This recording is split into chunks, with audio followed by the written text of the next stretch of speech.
있는 시편 119편은 잘 아시다시피 성경에서 가장 긴 시이고, 또는 후대 사람들이 성경이 읽기 편하도록 구분한 어떤 장에 있어서도 가장 긴 것으로 알려져 있습니다. 무려 176절의 긴 구절이 하나의 시 가운데 드러나 있는 것이죠. 하지만 그렇다고 해서 이 시에 나타나 있는 그 주제가 여러 가지 있는 것은 아닙니다. 우리가 계속 살펴보고 있지만 이 시의 전체적인 주제는 하나님의 말씀이라는 일관된 내용을 가지고 있습니다. 그래서 사실 이 176절이라고 하는 이 길이는 그 하나님의 말씀이 얼마나 풍성한지를 우리에게 드러내 보여주는 중요한 증거라고도 볼 수 있는 것이죠. 이것은 오늘 우리가 함께 읽은 이 구절 가운데도 드러나 있습니다. 즉 129절에서 144절이라고 하는 두 단락으로 이루어진 우리가 함께 살펴볼 이 부분 역시나 하나님의 말씀의 그 풍성함을 드러내는 것이죠. 그렇다면 오늘 이 단락에서의 핵심 주제는 여러분 무엇일까요? 바로 하나님의 말씀은 단순히 종이에 기록된 활자가 아니라 지금도 살아서 우리 삶 전체에 걸쳐 역사하며 우리를 붙들고 살아가게 하는 능력을 가지고 있다라는 것입니다. 그래서 오늘은 이런 측면에 있어서 하나님의 말씀에 대해서 함께 좀 살펴보도록 하겠습니다. 먼저 129절에서 136절의 말씀의 한 단락으로 볼 수 있는데요. 이 부분은 우리 히브리 알파벳에서 페라고 하는 이 단어로 시작을 하고 있습니다. 우선 129절에서 시인은 이렇게 말합니다. 주의 증거들은 놀라움으로 내 영혼이 이를 지키나이다. 이때 놀라다라고 하는 말은 시편에서 이스라엘 백성들이 출애굽 때 하나님이 일으키신 그 구원의 역사들을 상기할 때 반복적으로 사용되는 단어입니다. 즉 하나님의 말씀은 그 자체가 그만큼 위대하고 기이한 능력을 가지고 있다라고 하는 것이지요. 그래서 시인은 지금 하나님의 말씀 앞에서 감탄하고 있습니다. 그래서 그가 어떻게 합니까? 이것을 내가 지키겠다 하나님께 말씀하는 거죠. 그리고 이어서 그는 이 말씀이 왜 그렇게 놀라운지에 대해서 말합니다. 그래서 130절을 보면 이렇게 이야기합니다. 여기에 보면 주의 말씀을 열면 빛이 비치어 우둔한 사람을 깨닫게 하나이다. 이때 시인은 어둠 속에서 빛이 있을 때 어떤 일이 드러나는지를 빗대어서 하나님의 말씀의 역사에 대한 교훈을 줍니다. 그것이 뭔가 하면 바로 사람들이 물체의 형체를 파악하기 시작한다라는 것입니다. 이것은 사람의 내면 안에서도 역시나 일어나는 일입니다. 즉 하나님의 말씀이 비추기 시작할 때 그전까지 사람들이 어리석어 보지 못했던 이 세상의 진실을 깨닫게 되는 것이죠.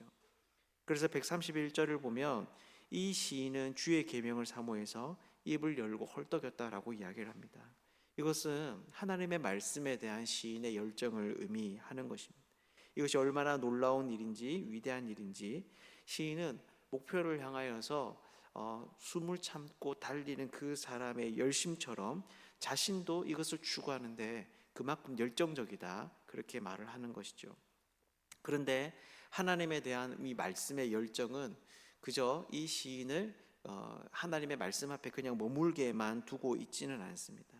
그는 말씀에 대한 갈망을 넘어서서 이제는 기도의 자리로 나아가는 거죠. 그래서 132절은 이렇게 말합니다. 주의 이름을 사랑하는 자들에게 베푸시던 대로 내게 돌이키사 내게 은혜를 베푸소서. 이것은 베푸시던 대로라고 하는 말은 좀 주님께서 판단하신 대로 또 결정하신 대로 이런 의미를 가지고 있습니다. 즉 시인은 이제 말씀에 대한 어떤 그 찬사를 멈추고 하나님께서 자신에게 은혜를 베풀어 달라는 그 기도의 자리로 나아가고 있는 것이죠. 그렇다면 그가 하는 기도가 여러분 무엇일까요? 우선 133절을 보면 이렇게 말합니다. 나의 발걸음을 주의 말씀에 굳게 세우시고 어떤 죄악도 나를 주관하지 못하게 하소서. 이것은 시인이 죄에 쉽게 지배받을 수 있는 자신의 연약함을 고백하며 악으로부터 하나님의 보호를 구하는 기도입니다. 그리고 134절은 이렇게 말합니다. 사람의 박해에서 나를 구원하소서. 그리하시면 내가 주의 법도들을 지키겠나이다. 또한 이 시인의 삶을 위협하는 것은 외부에서도 주어지는 것이 있었습니다. 바로 힘 있는 자들의 억압이었습니다. 그래서 그는 하나님의 말씀을 지키기 위해서 그들의 핍박 가운데에서 자신을 구해달라고 기도하고 있는 것이지요. 그리고 그는 정말로 이런 하나님의 법을 지키기 위해서 135절에서는 이렇게 말합니다. 주의 얼굴을 주의 종에게 비추시고 주의 율례로 나를 가르치소서. 이때 하나님의 얼굴을 비추어 달라라고 하는 것은 서두에서 말씀드렸던 그 말씀의 빛을 의미합니다. 그 빛을 통해서 지금 자기가 보고 있는 하나님의 말씀이 무엇인지 그 지혜를 알려달라라고 하는 것이죠. 그런데 그의 이런 열심은 단지 말씀을 배우는 것에만 그치지 않습니다. 136절인데 이렇게 말합니다. 그들이 주의 법을 지키지 아니하므로 내 눈물이 시냇물같이 흐르나이다. 이 말은 자신과 달리 하나님의 말씀을 지키지 않는 자들에 대한 시인의 마음을 가르칩니다. 이때 왜 시인은 이들을 보고 눈물을 흘리는 것일까요? 그것은 바로 그들에 대한 연민의 감정을 느꼈기 때문입니다. 즉 하나님의 말씀에 그 탁월하고 귀하고 복됨을 아는 시인은 그것을 모르는 사람들의 그 삶이 비참하고 어리석다라고 하는 어떤 그러한 이해로 인하여서 큰 슬픔을 느끼고 있는 것이죠. 그렇다면 결국 이 단락에서 여러분 말하고 있는 것은 여러분 무엇일까요? 그것은 바로 하나님의 말씀에 대한 열심을 가진 사람들은 그것을 알기를 갈망할 뿐만이 아니라 자신의 삶의 전 영역에서 그 말씀이 온전히 드러나기를 원한다라는 것입니다. 그래서 자신의 삶이 악에 거하지 않기를, 그리고 그 말씀에 순종할 수 없게 하는 여러 가지 악의 억압에서 벗어나고, 또한 그것을 따르지 않는 사람들조차도 하나님의 말씀의 지배를 받기를 원하는 그런 열정을 가지게 되는 것이죠. 그래서 결국 이것은 하나님의 말씀은 결코 우리 머릿속에 머무는 지식으로만 남을 수 없다라는 것을 알려줍니다. 하나님의 말씀은 사람을 깨닫게 할 뿐만이 아니라 그 삶의 모든 부분이 온전히 하나님의 그 말씀의 다스림 안으로 들어가도록 역사한다라는 것이죠. 사랑하는 여러분, 여러분들은 어떻습니까? 여러분들에게는 하나님의 말씀에 대한 열정이 있으십니까? 이런 말씀의 역사를 모르는 사람들은 성경 공부를 단순히 머리만 크게 만드는 일이라고 말하기도 합니다.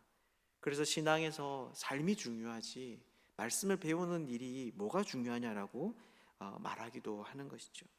하지만 말씀의 빛에 비추임을 받은 사람들은 결코 그것이 지적 활동에서 멈추지 않습니다. 자신의 삶을 말씀 아래로 가져가기를 열망하는 것이죠.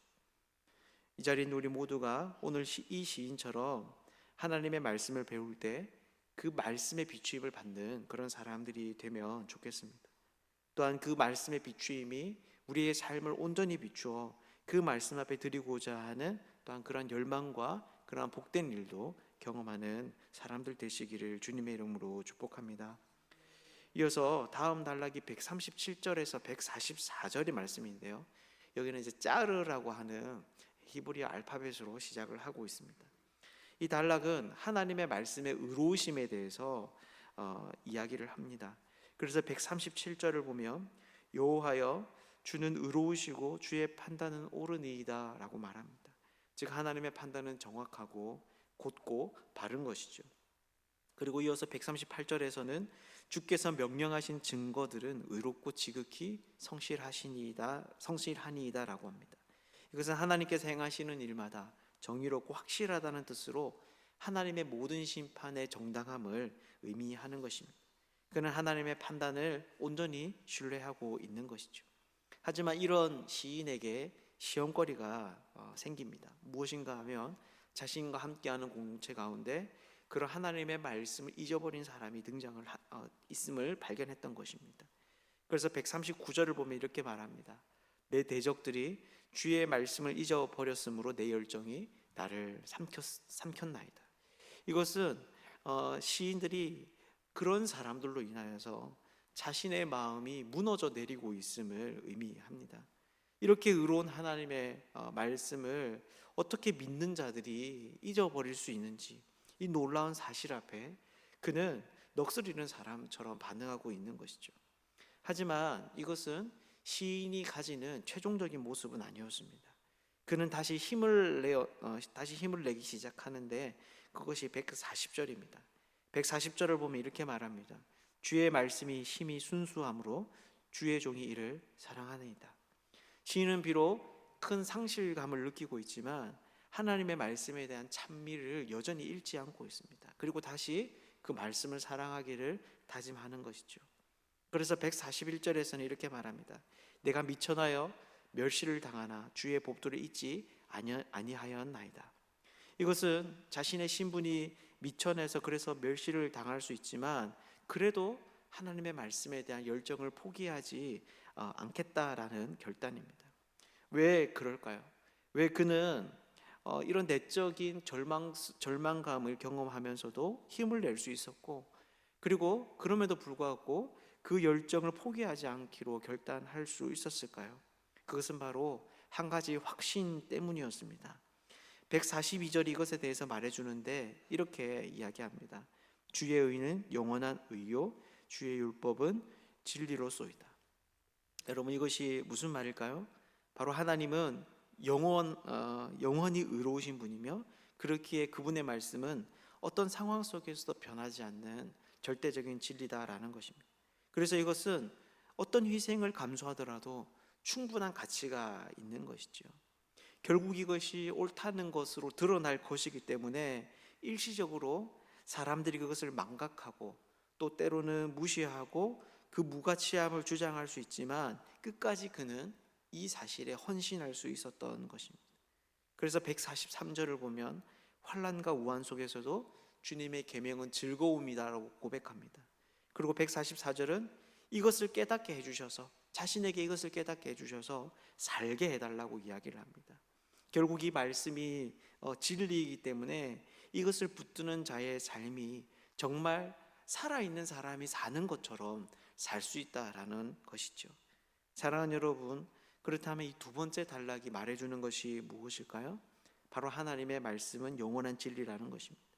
그래서 이것을 깨닫는 자들은 삶의 좌절과 실패의 순간을 마주하게 되더라도 다시금 일어서서 오히려 그것을 즐거움으로 이겨낼 수 있는 활력 있고 생명력 있는 삶을 살 수 있다라는 것이죠. 우리 역시나 이런 하나님의 말씀의 영원하심, 그 진리 되심을 깨달을 수 있으면 좋겠습니다.